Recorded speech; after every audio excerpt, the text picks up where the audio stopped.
This is Dateline May 14th of this year. So this one flew under the radar as well. And this is from the New York Daily News.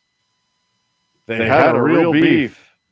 An Ohio woman has been arrested after using a 10-pound beef log to assault another woman with a protective order against her.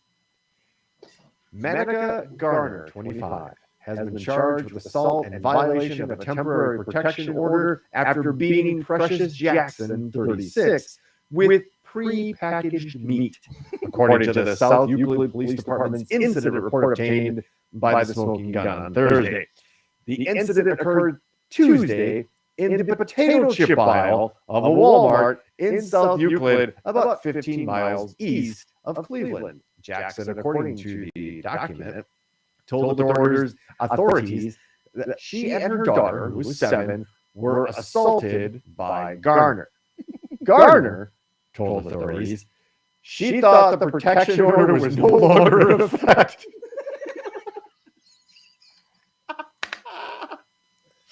According to the document, which noted that she had been arrested for violating the order and hitting Garner a couple of times in the face with a 10-pound beef log of prepackaged ground beef.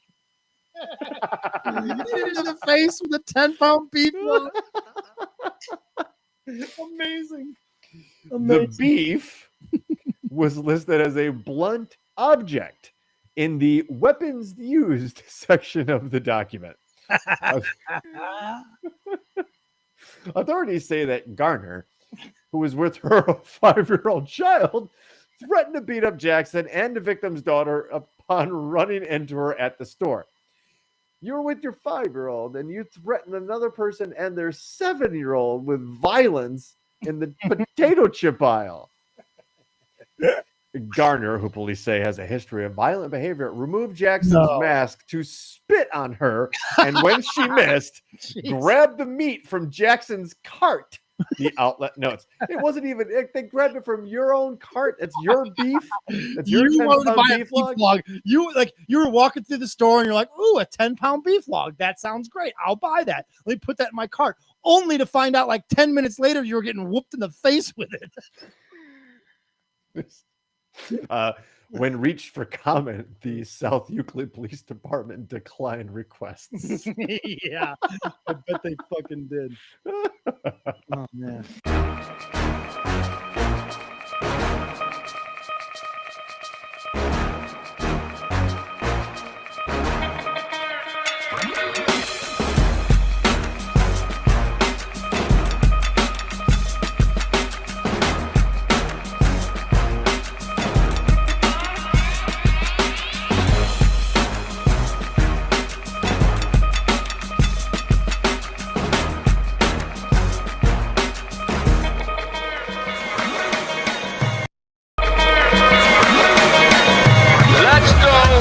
Topic Thunder, it's Topic Thunder. Just acknowledging knowledge with no scholarships. It's Topic Thunder, it's Topic Thunder. Breaking everything down, tech to politics. It's Topic Thunder, it's Topic Thunder. We don't tell you what you want, we just give you what you need. It's Topic Thunder, it's Topic Thunder. News, brews, and views from these Chi-Town streets. Topic Thunder.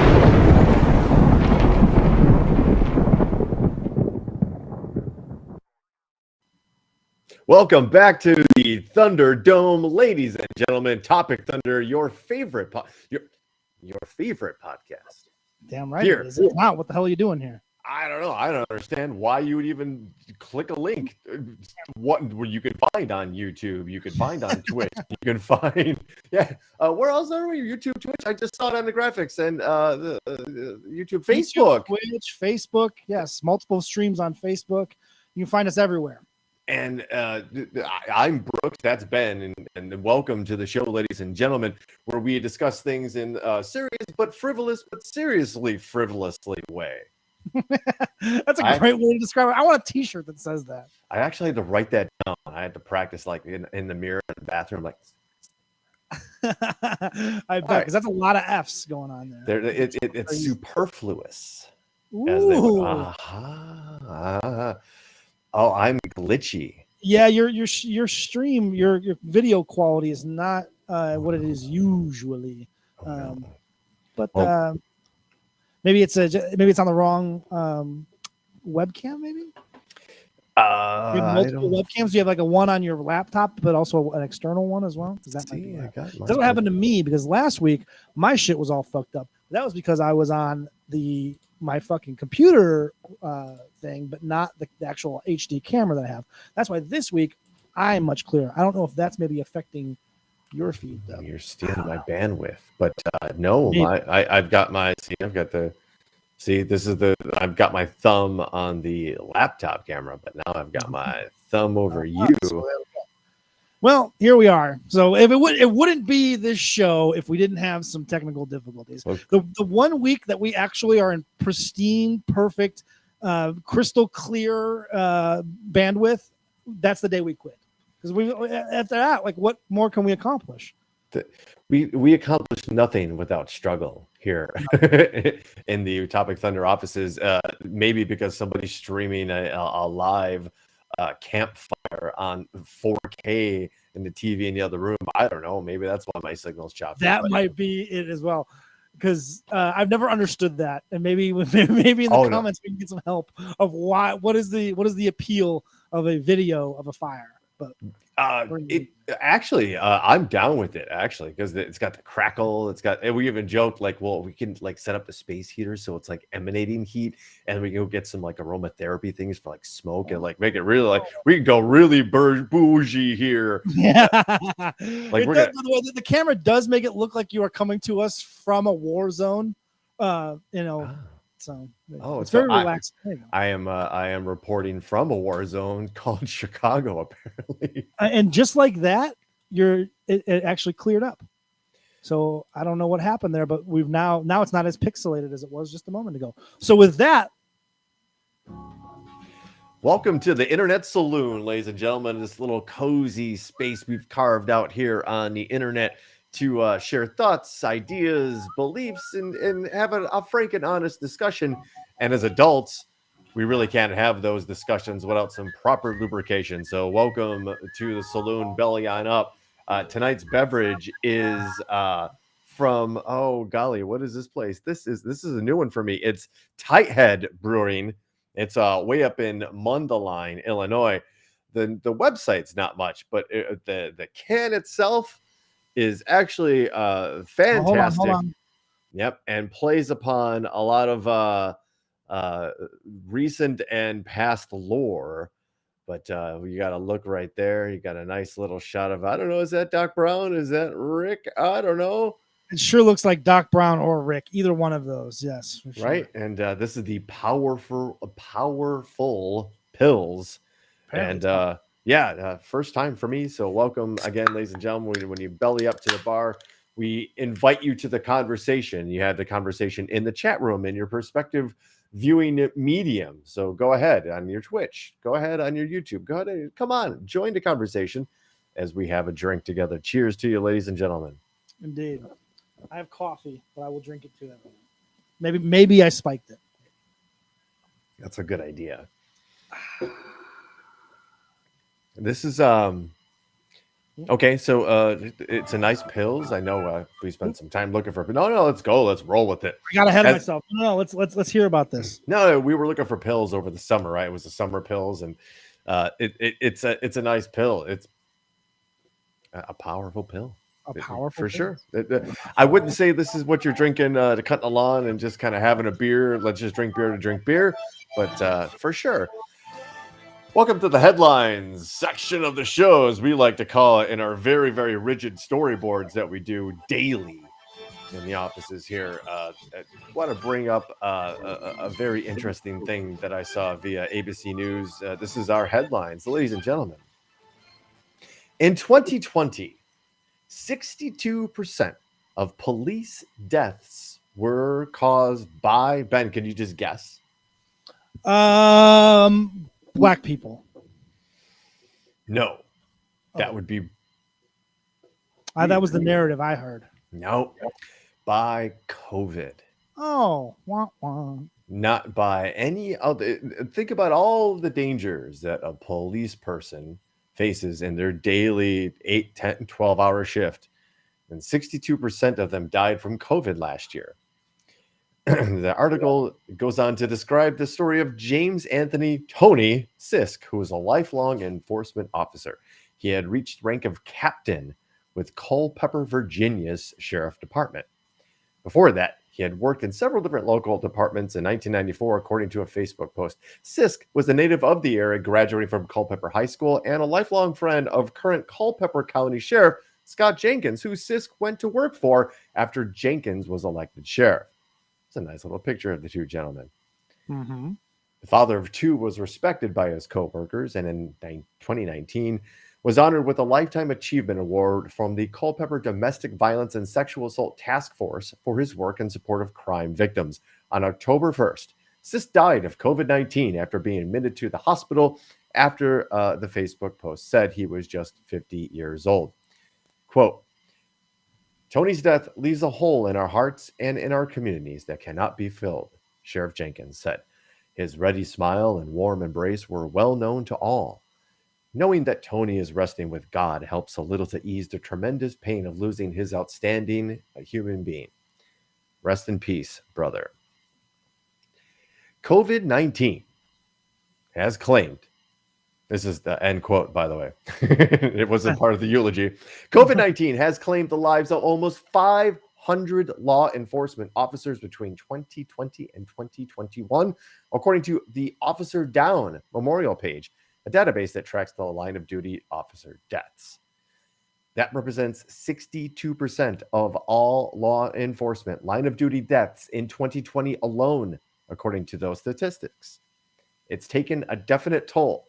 Fayette County, Ohio, Sheriff Vernon P. Stanforth. Now, come on. That's a hell of a name right there. You were born to be sheriff. Yes, you were. I am Sheriff Vernon P. Stanforth. That's just in a long line of Stanforths in law enforcement right there. He told ABC News, anytime there's a line of duty death there, it impacts the entire agency and the entire law enforcement community. What we're going to find here is that there's this quote here from Patrick Yose, the president of the National Fraternal Center or Order of Police, one of the biggest police unions in the country, called COVID-19 not only a public health crisis, but a public safety crisis. The National Fraternal Order of Police knew at the beginning of the pandemic that law enforcement officers on the front lines combating this pandemic would be increasingly vulnerable to contracting the virus. As we had feared, the virus has claimed the lives of many and now include a growing number of law enforcement officers. End quote. Let's focus on this last line right there. It is not known if Sisk ever got vaccinated. But it's pretty safe to assume, based on the statistics that we do know of how many people are vaccinated and die and how many are unvaccinated and die, it is way more likely that he was unvaccinated. But I guess there's a possibility that he was. But this is it's certainly an issue, and it's an issue that I don't think we've ever really discussed as part of this whole COVID thing, which is, police officers they're already having a difficult time finding people that want to be police officers, right? Every town is hiring police officers, and now we're losing them at a rate where it is one of the top reasons that police officers are being killed, are losing their lives. 62%. But there's also a growing thing. There is also a growing movement inside law enforcement that is resistant to vaccines. We know this. We know that the machismo of the type of person that goes into that line of work, many of them are saying, I don't need, they're listening to the Joe Rogans of the world, and I'm healthy, I'm fine, I don't have any symptoms, I don't have any underlying conditions. But guess what? This guy here, this Sisk, he probably didn't have any, he didn't think he had any underlying conditions. But guys, take a look at him. Take a look at his picture. He's clearly an overweight man. That is right. And I'll guarantee you right now, the way we classify overweight in the medical field, given his BMI, they would put him in a category, and it's I think over 30 pounds of what your weight's supposed to be. Puts you in the morbidly obese category. Yep. It's one of these things like, so the CDC says 6 out of 10 Americans have what could be classified as an underlying condition of some sort, right? And so that's why vaccination and trying to limit the spread, wearing masks is so important, because there are people that are hesitant, and we're losing people that are willing to do a job that not a lot of people are willing to do. They're willing to do a job where they could die in the line of duty. You punch that clock, you put the uniform on, you put your badge, and you step out and you put your life on the line. Mm-hmm. And Why are certainly accolades to you for doing that. It's a dangerous job as far as average job for sure. But why then don't wear a bulletproof vest? Exactly. Why, if you understand that what you signed up for is a dangerous job, why are you willingly not protecting yourself? It would be like going out without a bulletproof vest into a highly dangerous situation. An officer would never do something like that. But here we are. We're fighting with officers and people in the medical field to get vaccinated. I mean, so it's this invites a broader conversation, and we're going to discuss that later on in a big about police vaccination, and specifically the city of Chicago, because apparently the Republican talking and right-wing talking points around here was that we were going to have a purge weekend because of a vaccine mandate and a vaccine mandate. Yeah. Or Maxine Vandate. Those are really dangerous. You got to watch out, folks. Yeah, those are definitely tyrannical. So we're going to talk about that a little bit later in the big, but we're moving on with the headlines. I've been teasing this like Chinese submarine crazy things in the ocean kind of stuff, and things keep happening. And it's a lot of stuff, and I haven't really put it all together in a way that makes any sense to me, let alone, anybody else. But this story, have you heard, from October the 12th, and I'll probably a longer time before that, about the couple in the submarine spy case? What? Yeah. No. So they'll just take you right to the Associated Press from Washington. The Maryland couple charged in the plot to sell sensitive U.S. submarine secrets to a foreign government will remain behind bars for now, a judge said Tuesday, in granting a detention request from prosecutors. Jonathan and Diana Toby each made brief appearances in federal court in Martinsburg, West Virginia. Magistrate Judge Robert Trumbull, which, oh golly, that's a Trumbull Rumble right there. That's as old as an LWF reference as you're ever going to get right there. Magistrate Judge Robert Trumbull ordered them to remain detained pending a detention hearing on Friday, at which more extensive arguments are expected to be made. The couple answered perfunctory questions from a judge, but no substantive information was revealed. The Tobes were arrested in West Virginia over the weekend. Jonathan Toby, a Navy nuclear engineer, is accused of passing information about American submarines to someone he thought was a representative of a foreign government, but who is actually an undercover FBI agent. What are the odds? The authorities say Diana Toby sometimes accompanied her husband to prearranged dead drop locations, including serving as a lookout. So we talked about the South Pacific. We talked about how important submarines when the United States kind of swooped in and Australia canceled their submarine deal with France. Like, this is all kind of tied to it, because apparently that the projection of the foreign agent was done by a French intelligence asset. So that's why. So this is not something you just kind of wake up and do overnight. I mean, done legally with the United States citizens, the FBI has to prove a whole bunch of stuff in court to a judge. You get wiretaps and enough information to arrest somebody, right? This has probably been going on for a long time.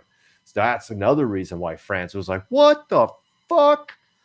When all of a sudden Australia cancels that ginormous submarine deal.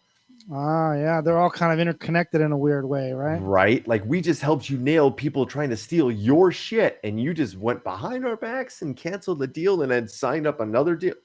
Come on. Right. Now it's starting to come out. Now you're starting to get a better idea of why France was so pissed off. And they pulled, to think about it, they pulled their ambassador from the capital. That's a bit, okay, it doesn't seem like much and it seems very childish, but in diplomatic terms, that's as big a deal as you could get without the presidents like having words directly, or prime ministers, the heads of state. Like, that ambassador speaks for the head of state to the other, like, again, that's huge. It's, again, they kept their ambassador in Russia. It's still there. So here we have a United States spy case, right? These people, this dude thought he was gonna spy. This is the definition of spying, right? There's the 4 reasons for spying. Oh golly, there's an acronym. I'm not gonna remember. We covered this before. I remember this from that. But one of them's money. It was money, intelligence, ego. But money, I think it was compromise and ideology. Money, ideology, compromise, and ego. Those are the 4 reasons you sign up for like a situation like this. So what their motivations are, I guess, will come out in probably the years' time these trials take place. Or will this get buried, or will we not hear about it again? Right? It's possible, and it's not like this stuff usually percolates on the minds of Americans and U.S. news, even though this is kind of like a big deal, right? Right, kind of like we have people that thought they were interacting with foreign countries and were giving away secrets, nuclear submarine secrets. Right. Let's to highlight the importance of submarines in today's modern warfare, like that's a big deal, and we have some of the best subs out there. But who were they trying to sell it to, and why? Like, these are important things, and this is I would like to know, and that story does not say. And as we're going through it, I wonder what country was being represented.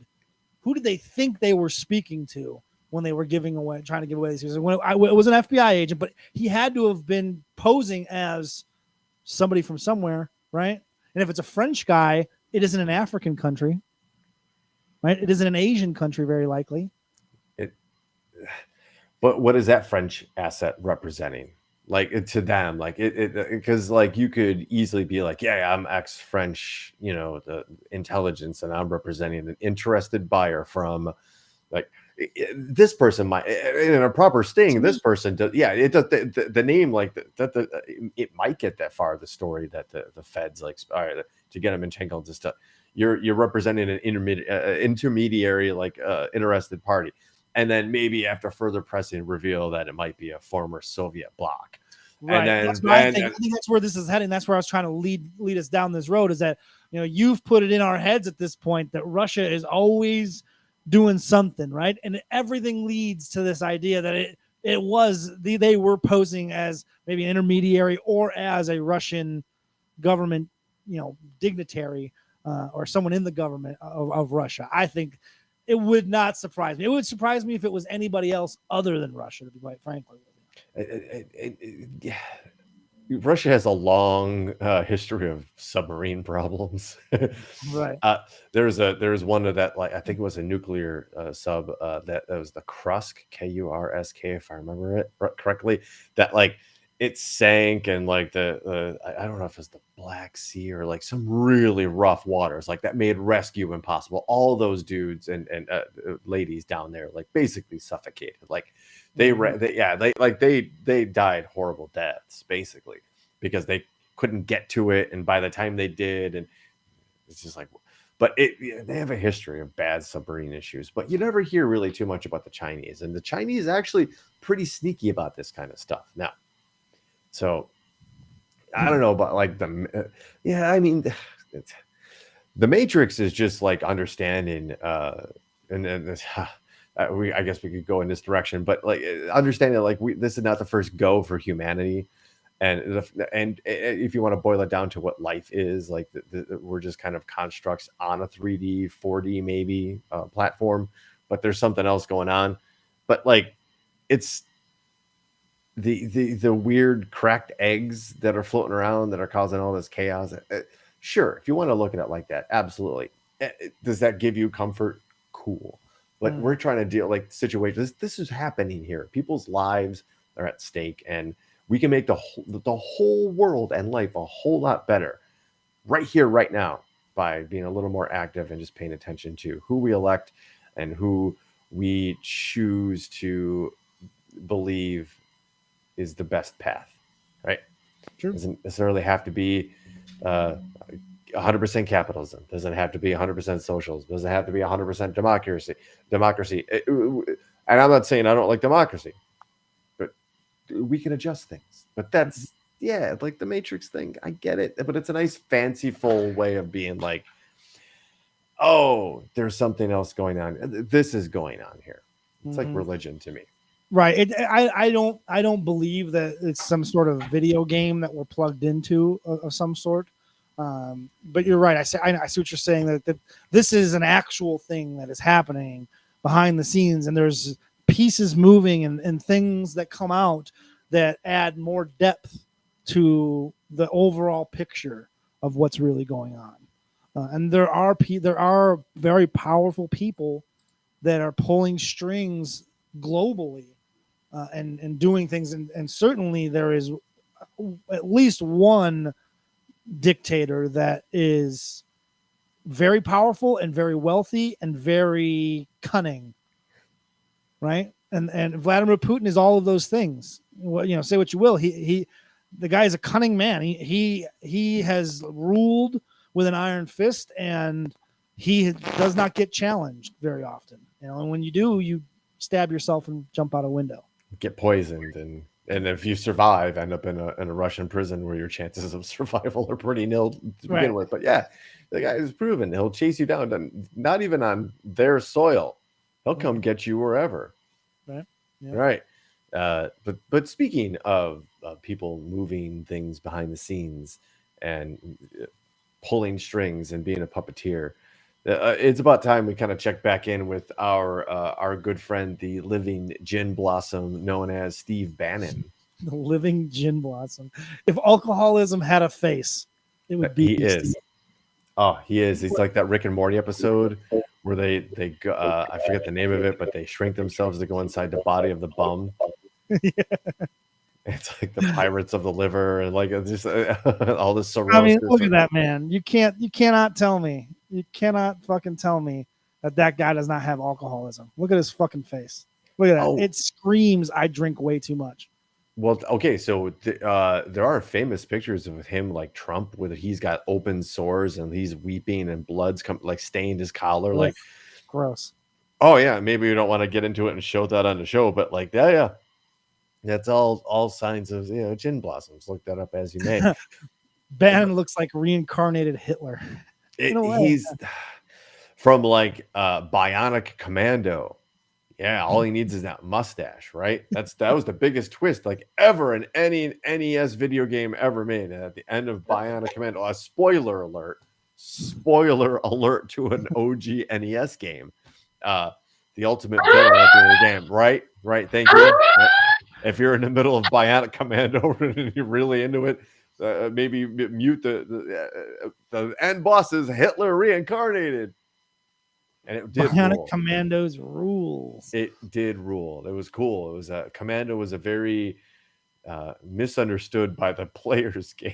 It's just a weird game. To really, you got through like 3 levels of it, and you're like, oh god, I can't handle this anymore. But then hold on, now I got to look this up. Guarantee YouTube's got to have some footage of Bionic Commando on it. Oh yeah, great game, legendary game. Like you had this like bionic arm that reached out and grabbed things you could swing across, and I think they didn't beat Castlevania to that, right? Castlevania did, but Castlevania 1 didn't do the swing stuff, right? Ah man, you just couldn't jump, just swing, right? Yeah. There were mazes, and it was like part Metroid, part Castlevania with like the power-ups and stuff like that.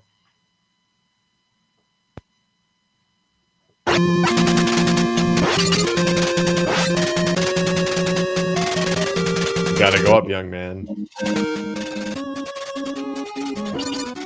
There you go, buddy. There you go, buddy.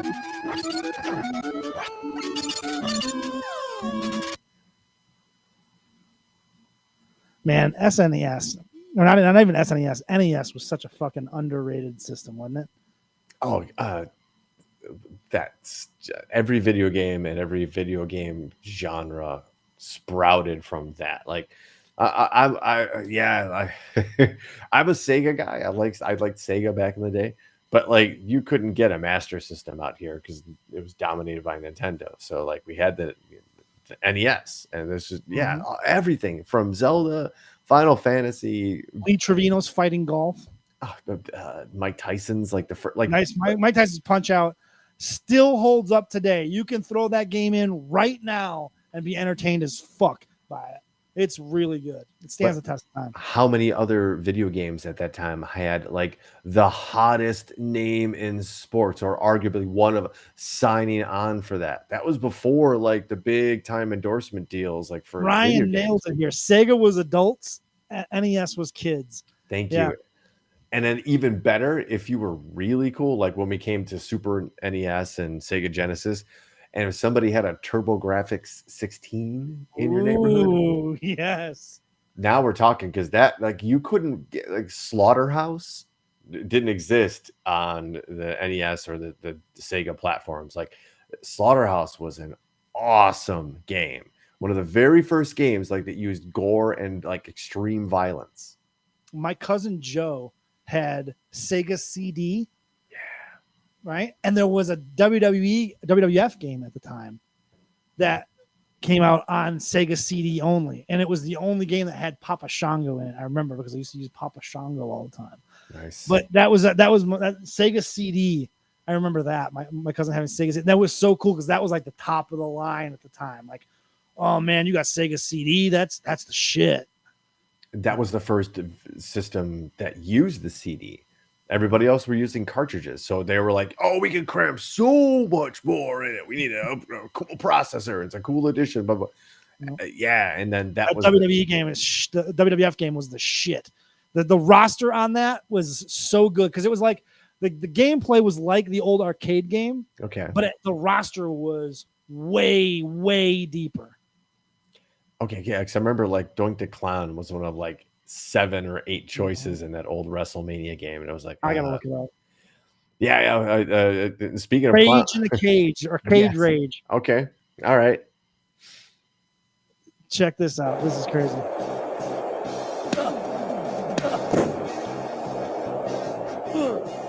Beautiful, yeah. Dude. Me and my cousin would play this for hours. That's beautiful. Look at that logo. I love that so WWF good. Logo. That's just oh, come on. That's great. Nice game with the elbow. There it is.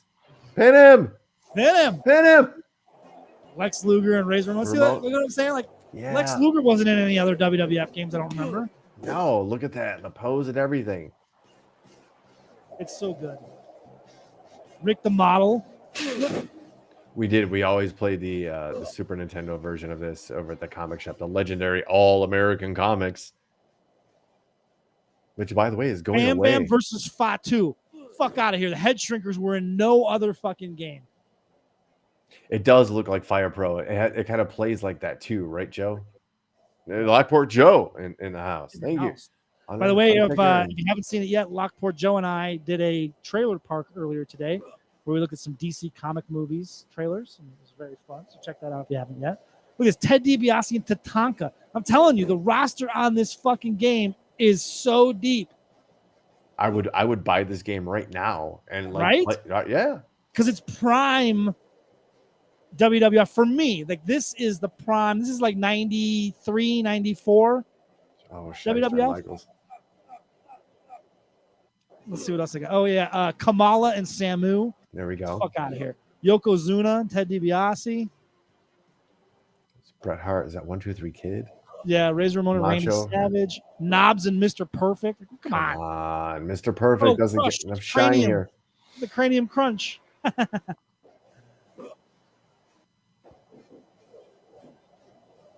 Boss Man Slam. There it is. That's great. Come on. This is fun. So great. This Perfect is when Mike's- video games. Oh, there it is. Like this is when video games were like there was a joy.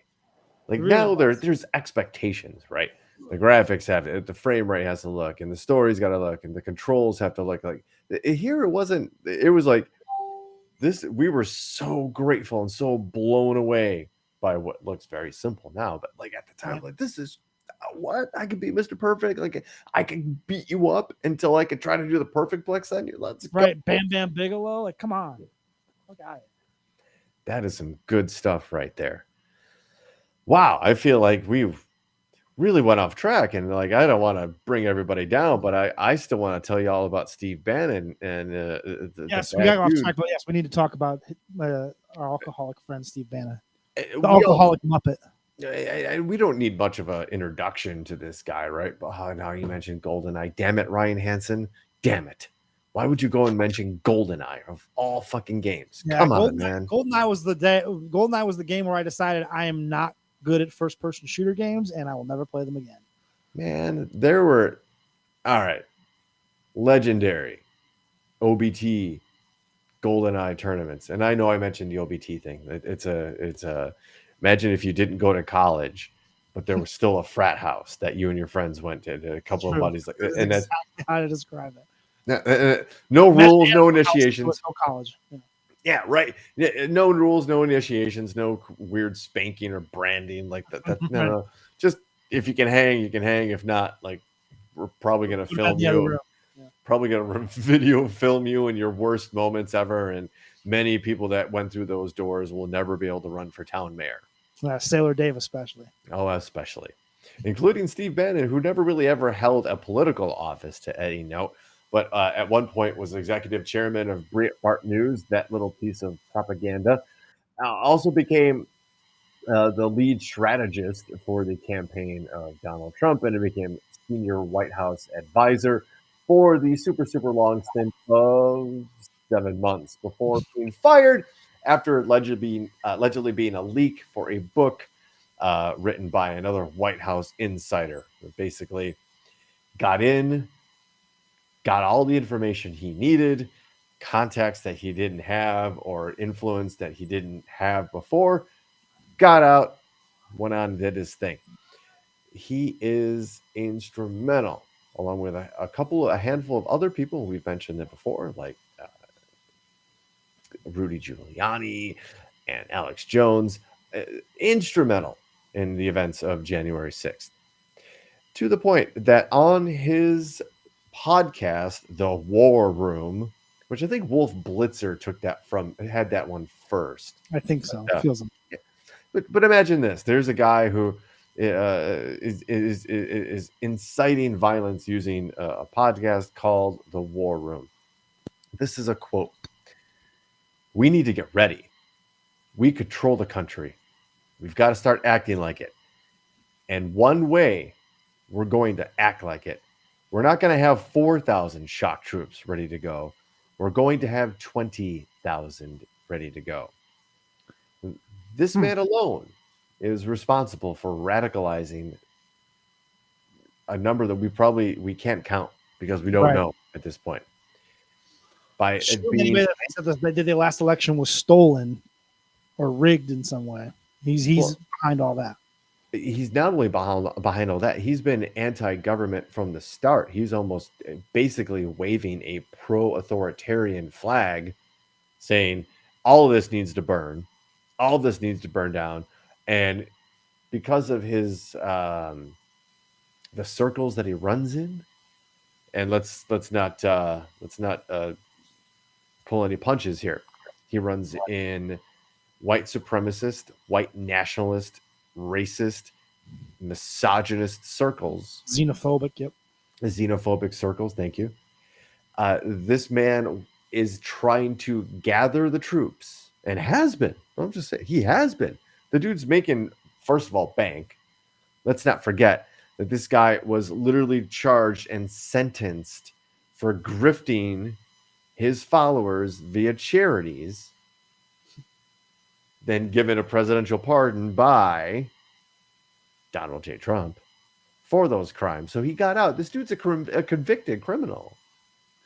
Dude, using the term shock troops, like what he's insinuating is that there is this undercurrent, this militia, this mob, if you will, of 20,000 people that are going to do what exactly? Well, he kind of spells it out. This is a quote. This is from Steve Bannon. This is the man's words. Quote, second term kicks off with firing Ray, firing Fauci, he responded, referring to a second Trump administration. Go back to his own words, quote, I'd actually like to go back to the old times of the Tudor England. I'd put heads on pikes, right? I'd put them on two corners of the White House as a warning to federal bureaucrats. You either get with the program or you're gone. Time to stop playing games. Blow it all up. Rick Grenell as the interim head of the FBI. That'll light him up right there, right? Wow. So all right. The really, really, really, really buried lead of that quote to me is as interim head. Because the interim head of any department of the government doesn't have to go through the scrutiny of a congressional hearing and doesn't have to submit themselves to background checks and all of the other things to properly be seated in that position. Like if you become Secretary of Defense, you have to sit in front of Congress and answer a whole bunch of questions, your background, all that stuff. As an interim, you get all of the powers thereof, but none of the checks, none of the safeguards, none of the built-in checks and balances to make sure you're the right person for this. Yeah. This dude is plotting a second civil war. He wants it. I don't think it's not made aware enough to the general public how dangerous this man is. This guy wants something terrible to happen because he thinks, because he's a white male, that the country belongs to him and people who look and act like him. And that idea is preyed upon by guys like Tucker Carlson, who constantly are throwing out this replacement theory type bullshit about how immigrants are going to replace white people, and that's why we got to stop immigration. And that's where Steve Bannon and Stephen Miller have a lot in common. That's where their interests align greatly. That it's immigration and that immigrants are replacing white people, and we can't allow that to happen. That's the basis of their immigration policies. The same thing in pre-World War II Germany. That's what the Nazis were telling everybody, that the Jews and that the gypsies were going to come in. They're going to take your business. They're going to harass and convert your children. So we need to keep them out. This is nothing new, right? Mm-hmm. This is nothing new. It's happening here. And because it's happening in real time, tick, tick, tick, nobody's like putting the two and two together, because what we know about it, generally speaking, about World War II are bullet points, and they're like the years it took, right? Oh yeah, from 19 blah blah blah to blah blah blah 1939, like everything was cool and Hitler was amassing power, but he wasn't the bad guy. And then 1939 happened and Hitler was Hitler. No, it was a slow roll to be Hitler in our minds. It was slow. It took a decade plus for that guy to emerge as the demon walking the planet that we know him as.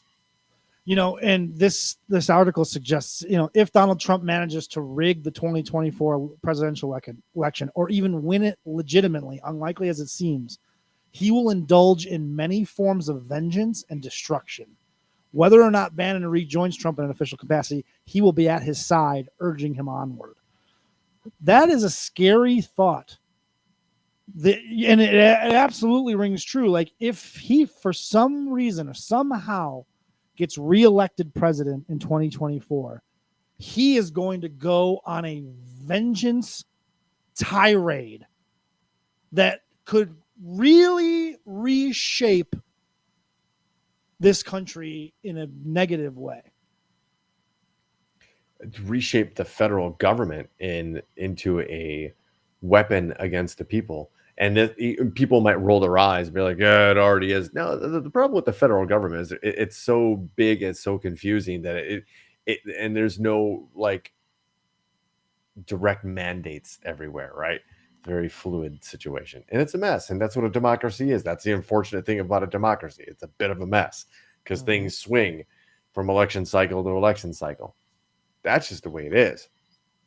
But like the idea from these folks that all needs to go away and that somehow we would progress more rapidly as a nation if we had an authoritarian in charge. We had somebody that was like that held on to these xenophobic and homophobic,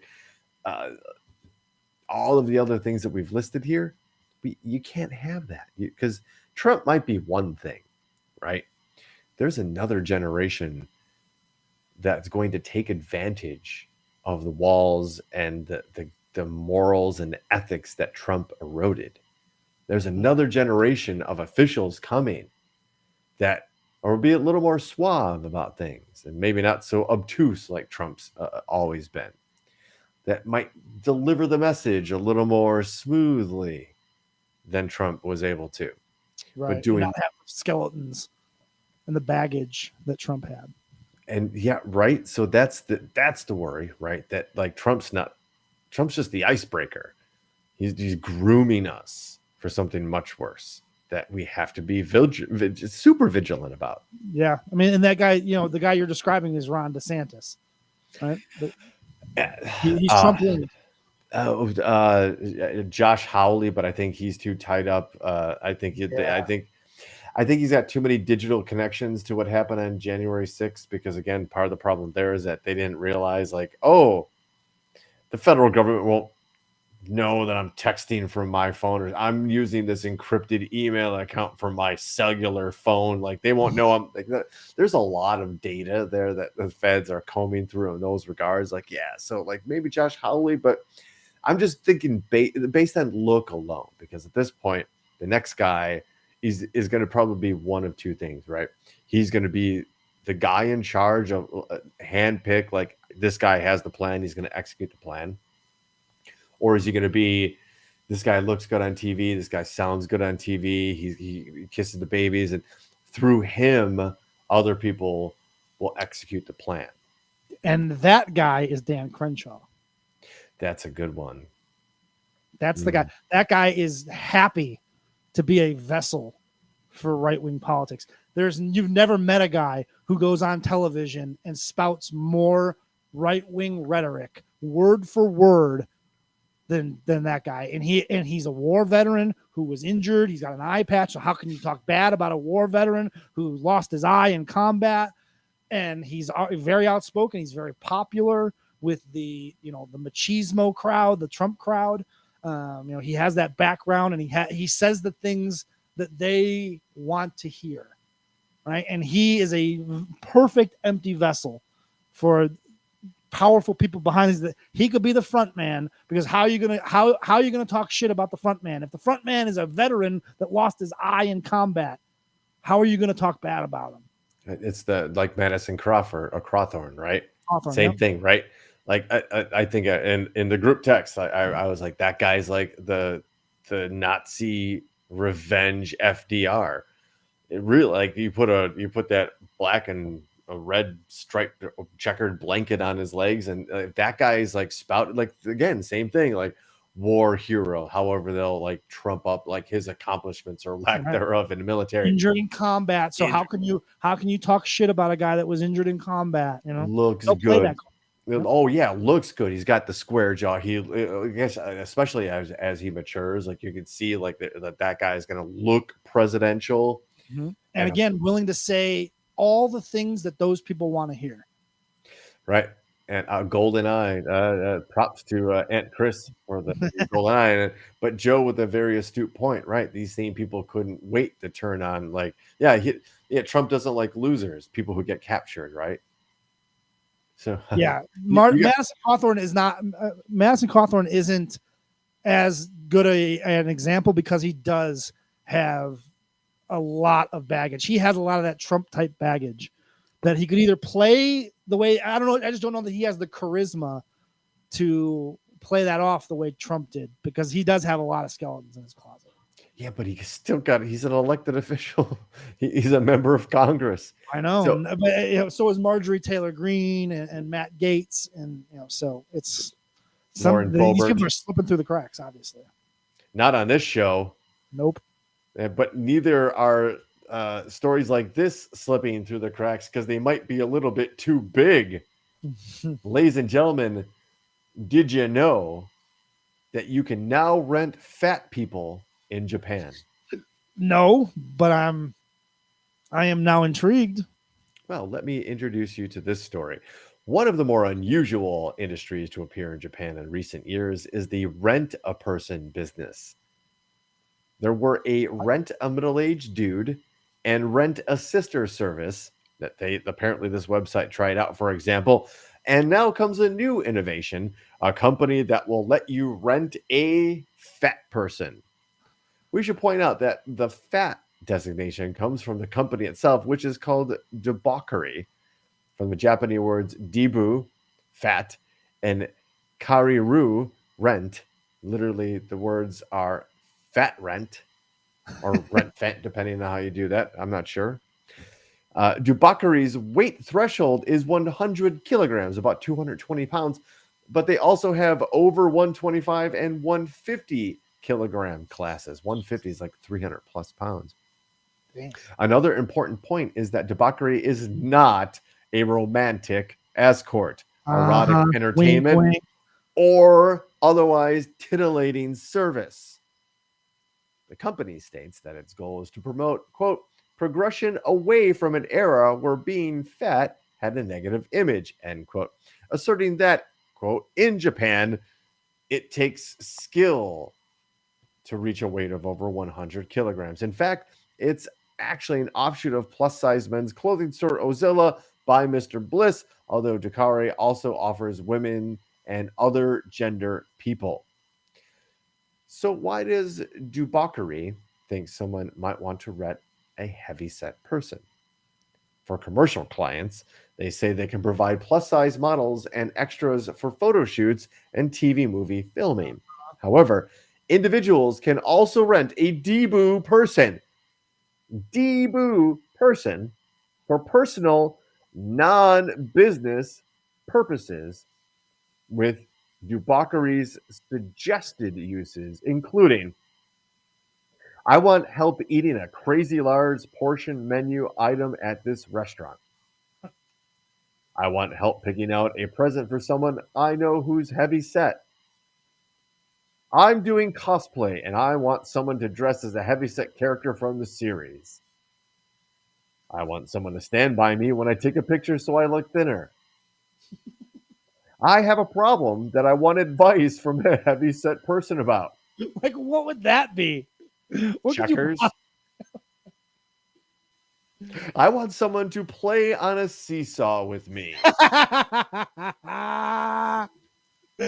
So when we take the company trip to Japan, we'll try to check as many of those off as we possibly can. Dude, you're on to something. Topic Thunder trip to Japan. I'm in. All right. There's just a couple things. We have to see a wrestling show in Budokan Hall. We have to see a baseball game. We also have to climb Mount Fuji and then have homemade udon noodles in some weird back alley knit with neon signs everywhere that the recipe has been handed down for 125 years, handmade right in front of us, then dipped into hot oil. Those are like my 4 conditions. Done. Book it. Let's do it. Booked. Hey, you want to find out what your hard-earned tax dollars are buying for you? Sure. The U.S. military may get a dog-like robot armed with a sniper rifle. Oh, good, because that's what they need. We need that. The U.S. military may be getting a Look dog-like at this goddamn thing. quadruped robot armed with a sniper rifle. The robot, developed by Ghost Robotics of Philadelphia, is a new version of its Vision series of legged robots. The U.S. Air Force is currently testing an unarmed version of these robots for use as perimeter security at Tyndall Air Force Base in Florida. Actually, I think that's pretty cool. Do they need to have a sniper rifle that apparently can hit a target day or night at an effective range of 1,200 meters? No. But do I think it's cool to have like just robots out there walking the perimeter of a military base? Yeah, I think that's actually pretty cool. Actually, that there are uses that you could see that would be replacing human and a human and putting a human potentially in some sort of danger. You could see that they could use that. But as Courtney pointed out and Angela pointed out, this does ring a little close to Terminator, and arming them with sniper rifles seems like a bad idea. Well, however, Ghost Robotics CEO Jairon Parikh is quick to dismiss any ideas that the sniper rifle is an autonomous weapon system. Quote, "It is fully controlled by a remote operator. There is a human controlling the weapon. There is no autonomy or AI." Yeah. I You will know what? also, I don't believe you. I can about link that? you to a story where they've already tested and used in combat an AI controlled drone that fired a missile that killed people. So Yeah. baby steps, just baby steps. Oh man. So was Skynet at one point. Right? So was Cyberdyne. Yep. Fully controlled for now. Just you wait. And then Oh, wait until they nightmare weaponize those the dogs, right? They don't have to train dogs. Sorry, sorry, Joe, but they'll just make killer dog robots. It could replace canines in police work, other than like picking up scents. Like that would be one thing, but like sending in into a dangerous situation, you could see them sending in a robot dog, quote unquote, over a real dog for the safety of the dog, if nothing else. If nothing else, yeah, absolutely, I'm all for that for sure. But I think we all the chat room is alive with the understanding of where this is going. Nothing good comes from this. Nothing good will come from this. Speaking of nothing good, and I know we're kind of actually doing okay. We're doing okay in time. A photo shows a Dunkin' Donut store out of donuts as fast food shortages hit the United States. So we are now suffering from the long-term effects of a shutdown of global commerce, right? And also now the effects of at least here in the United States, dare I say, global workforce realizing its true value and worth, right? There's a lot of that too, in light of the there are a number of different strikes going on. There's there's a Nabisco strike going on currently. There's a John Deere strike going on currently. Yeah, so there's a lot of people are starting to realize that they are in control in the employment market, and the employers are no longer in control.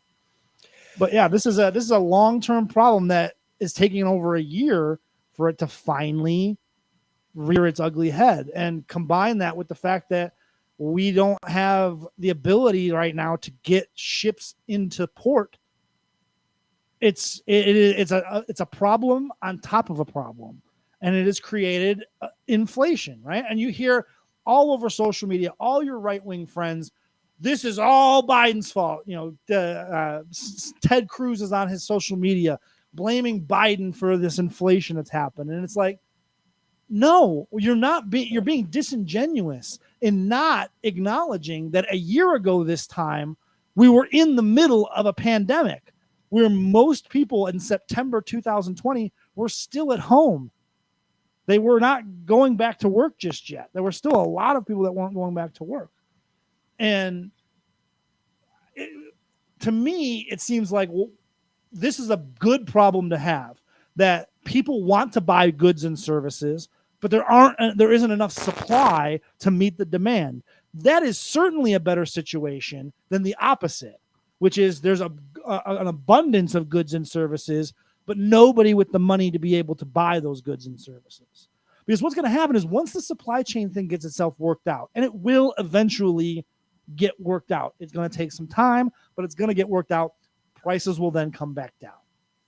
This is a temporary situation that the right wing, the conservatives, the Republicans are jumping on. They did it with gas prices. They did it with so many different things that is just disingenuous to the reality of the situation. And this is another one that retail fast food. I've been telling everybody, and everyone called me crazy, but there is a reckoning coming for the supply chain when it comes to restaurants and fast food. There's a reckoning. We've talked about the emissions from these ginormous, like, they'll call them processing plants there's slaughterhouses, right? When we're talking about cutting emissions, we talked about how like just 20 of these ginormous slaughterhouses produced more carbon dioxide and more greenhouse gases in our atmosphere than countries. So there's a reckoning there for sure too, because we're going to be forced to pivot what's a food source. Mm-hmm. It's bigger than it's bigger than just that too, because we all the time talk about like the mantra of get a better job. Right? So these people are looking and finding better jobs. So they're not taking the bare minimum to unload all of those dangerous like trailers, trucks full of equipment and gear and food and supplies. Like that's dangerous shit. You've ever seen with this like the Port of Los Angeles, or what I think it's this Long Beach, like what that looks like, how high those like the back of trailers are stacked up. Somebody puts those there. Like that's dangerous stuff. People realizing their worth as laborers is not the problem of the average Joe. No, not at all. Right. And they try to put that back on the average Joe. And they say, well, and you'll say, well, why do fast food workers need to make $20 an hour if I'm making $20 an hour? Well, it's because you're not getting paid enough. Demand more for your pay, because if those guys are getting 20 and you feel like you're worth more than that, then go get that money. We're all worth more than what we're currently being paid. That's just the way the system, dare I say, has been kind of rigged. Wages are the price that you as a person are willing to sell your labor for. That's it. And for a long time, we allowed the employers to set that price. Now the people are setting the price, and they're saying that's not enough to do that job. And these guys and these restaurant owners, these fast food places, these retail places, they don't know what to do, because forever they've been in control, and they've always said, well, if you don't like this job, there's a line of people waiting to replace you. Guess what? There's no line of people looking to replace you anymore. They can't find anyone, so they need to keep you. And these places don't know how to keep employees. They don't know how to do that, because for so long they've been a take it or leave it. They could stand from a position of take it or leave it, and now they can't. They don't know how to react to that. Let's also not discount the almost now 700,000 Americans that have died from COVID. And let's not pretend like it's the upper echelon that had access to good medical care and insurance. They were able to get the highest level of care from it if they contracted a virus. We're dealing with people that had these jobs, that didn't have great benefits, that couldn't go to the hospital because they knew it would bankrupt their family, that got COVID and died. And now that person's just one less hand at the dock to unload the stuff of toilet paper. Mm-hmm. It was on the first show, and the first story. We have less police officers because they're dying of COVID, and there's not enough people to replace those. It's unfortunate. And every once in a while, things like viruses and part of nature kind of creep up and remind us that we're just part of a bigger deal, right? We talk about on the show all the time that we're just kind of like a little pebble in the solar system, and the solar system is just a little pebble in the galaxy and a local cluster and all this kind of fun stuff, right? It gets bigger and bigger, bigger than our imaginations can possibly imagine. Every once in a while, something falls almost on our lap to remind us Literally. we're super vulnerable here and that life is super precious on this planet and fleeting. This is from NPR. A meteorite crashes through a home in Canada, barely missing a woman's head. Ruth What? Hamilton had a. Oh yeah, by the way, I want to give credit. Your guy, Tipped in Moscow, sent us this story. Really? This smells like a Tipped in Moscow story. He's into that stuff, man. And there's other stuff he sends me. He's basically I think Tipton might be Graham Hancock. Maybe. I'm not sure though. Maybe. The Cool, jury's it was. out. But Ruth Hamilton had a rude awakening earlier this month when a large meteorite plunged from space through her roof and landed in her bed. Fuck that. The resident of Golden, British Columbia, woke up with the sound of a crash and her dog barking. Quote, "I've never been so scared in my life," Hamilton of 66 told the Canadian press on October 3rd that the incident occurred around 11:35 p.m. Quote, "I wasn't sure what to do, so I called 911, and when I was speaking with the operator, I flipped over my pillow and saw that a rock had slipped between two pillows. Shut up. I didn't feel it. It never touched me. I had debris on my face from the drywall, but not a single scratch." Police officer arrived on the scene, but suspected the object had landed in Hamilton's bed was from a nearby construction site. The officer called the construction site and said they hadn't done a blast, but what kind of construction site is that? Yeah, like what the fuck are they doing? Right. But that they had seen an explosion in the sky, and right then and there, we realized it was a meteorite. It turns out it was a 2.8-pound space rock, the size of a small cabbage, that was part of a meteor shower identified by a planetary scientist in the Department of Geoscience in Calgary. Yay. Just a reminder, though. But I wanted to take the moment to describe the danger that this planet enters twice a year. And it's because twice a year we move through something called the Taurid meteor stream. And it is suspected to be the remnants of the path of a ginormous comet that broke up some 20,000 years ago. And in fact, would have been the daddy comet of what we call Comet Enki right now. I think it's the second link that I sent you, Ben, from skyandtelescope.org. It demonstrates a really great little picture of what we're talking about. How the stream, the path of our planet's rotation around the sun, and then the comet Enki's pathway around the sun. There it is. So there we are, our nice little green orbit, and that all those little dots, that's the Taurid meteor stream. Oh my god. We have the Taurid meteorites. It's because we're passing through that debris field. All those cool meteorites we see in the sky that generally just burn up in our atmosphere. Because we got really lucky when we passed through it twice a year. It's like literally walking through a gun range zone, like walking crosswise to everybody shooting this way, you're walking this way, and just not being hit by a bullet. Eventually, right. That eventually is going to run out. That luck is going to run out eventually. You're going to get hit by a bullet, and we know we have. So again, just literally almost got hit by a meteor bullet. And size of a small cabbage. Jesus. I think about, we talked about Chelyabinsk, I believe, the meteor in Russia, and we talked about Tunguska just a couple episodes ago. So less insurrection, more studying space. Yeah, please. And again, sometime nature just lets us know.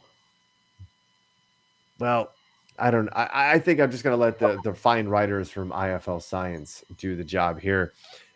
A video has gone viral over the last week of a kind of gentleman releasing an adorable squirrel into the wild, which sounds extremely cute. Until you get to the horrible nature is brutal twist ending, which unfortunately anybody could see coming from a mile away. I have not seen this video, but I have it lined up. I'm just going to say this. The man tenderly strokes the squirrel before setting it free, whilst a woman films. Look at the camera and say goodbye, Hoss. Go up the tree. Look at the camera and say goodbye to Hoss. Going up the tree. There you go. There you go. Going up that tree. There you go.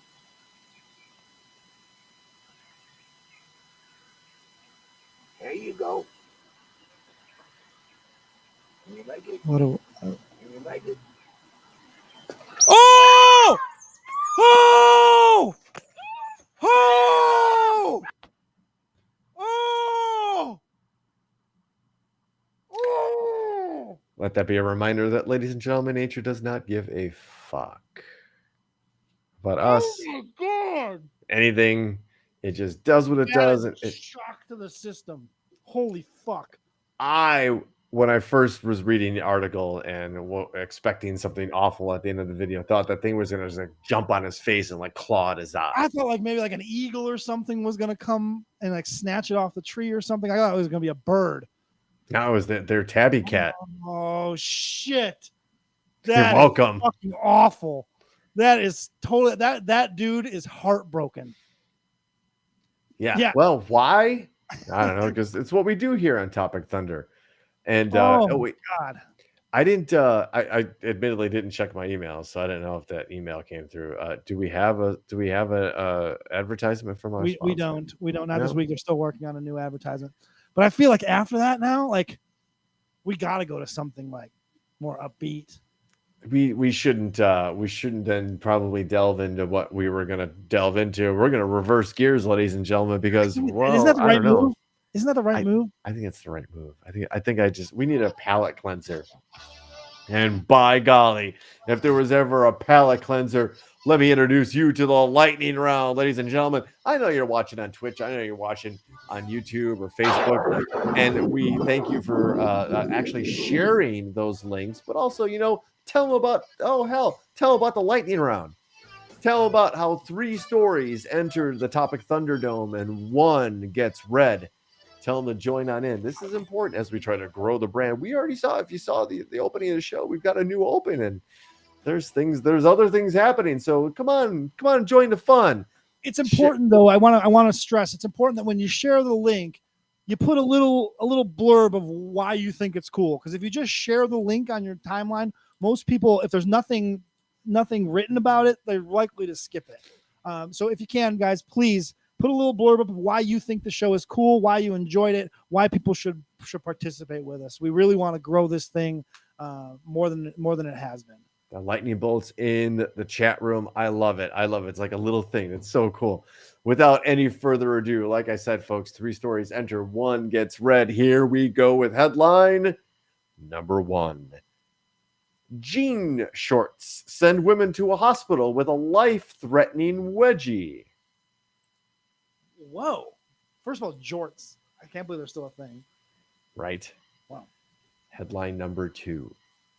A Russian millionaire politician said he accidentally killed a man because he mistook him for a bear. Okay. And headline number 3. New Zealand council ends contract with Wizard after 2 decades of service.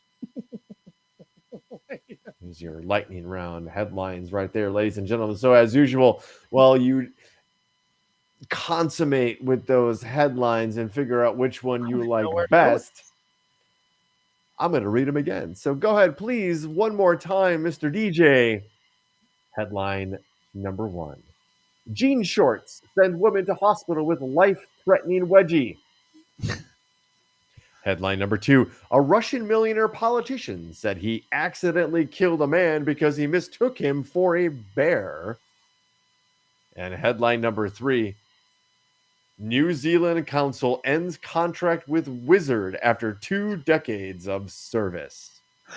The votes are already coming in. Lockport Joe voting for the Wizard. Aunt Chris voting for the Wizard. Billy Whack going with the Wizard. It was Gene Shorts was going to win before the Wizard story, and then the Wizard story just knocks it out of the park. And Billy Whack's getting 3, 5, 7 ballots from the mail. Like this election's rigged. It is a landslide, ladies and gentlemen. Everybody is going with the Wizard story. Everybody. This is literally, it's a landslide. There's no other votes.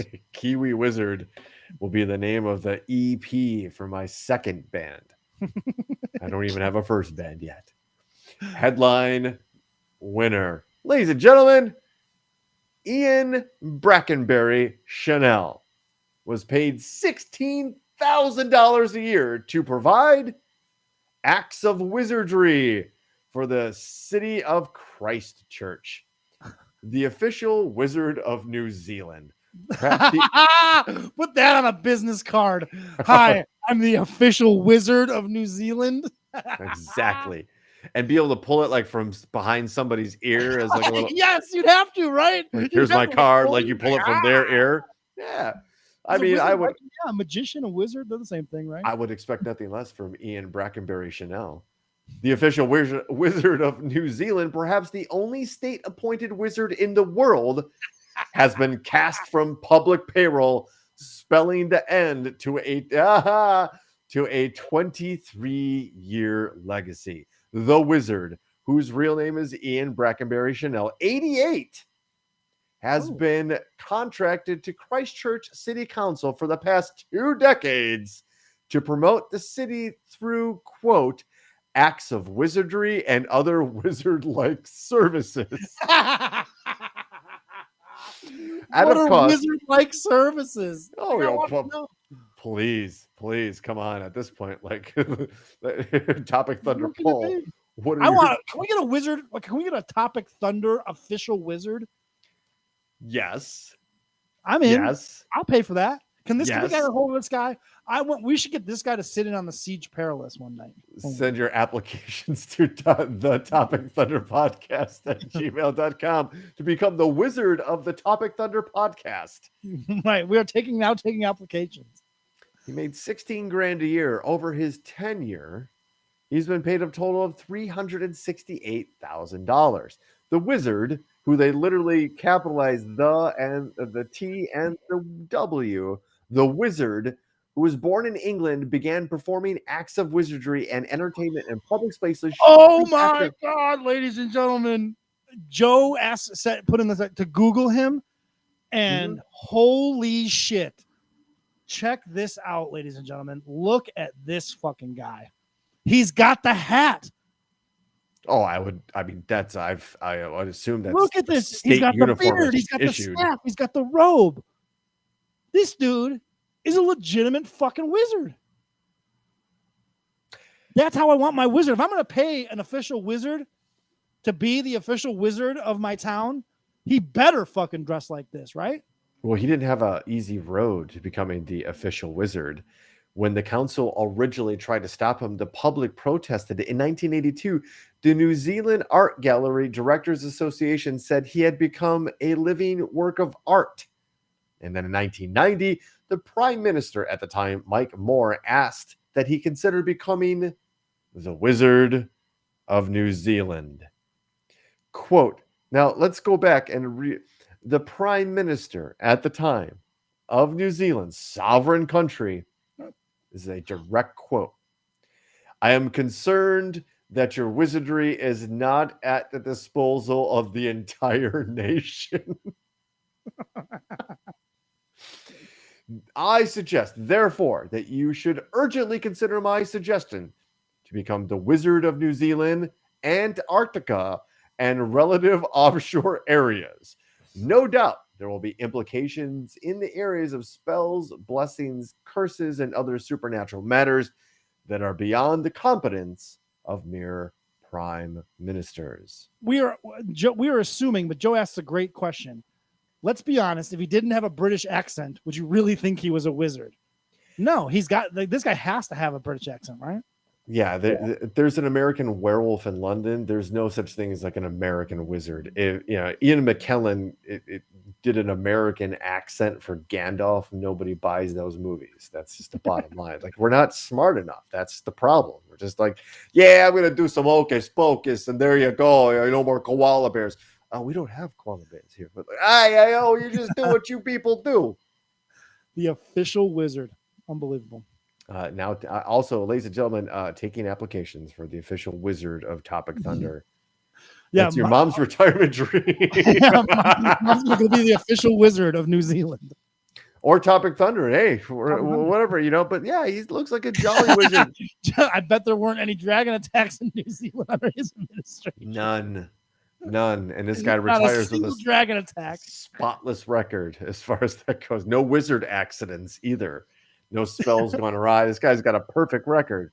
Unbelievable. Well, that was a show. And that show is called Topic Thunder. And thanks for being with us here. We appreciate it. As always, the chat room just seems to get more lively and more lively as we go along. So we appreciate that so much, ladies and gentlemen. And again, you're following us on one of three things, I think now. It's YouTube, Facebook, and Twitch. And when you share them, like Ben was saying earlier, they're just a little blurred. You don't have to be super eloquent or give us a huge big thing. Just a little, hey, we love the lightning round. Check it out. And then when you share it helps, right? But thank you for helping us out here on Topic Thunder. If you didn't see it earlier, Trailer Boys was on. They covered that really super badass Batman trailer. It was pretty cool. I gotta admit, I didn't know what to make of Robert Pattinson, but it seems pretty cool. And Riddler's the main villain, so I can't argue with that. Not done it's a very cool aspect of Batman. But you've been listening to Topic Thunder, folks. Thanks for joining us.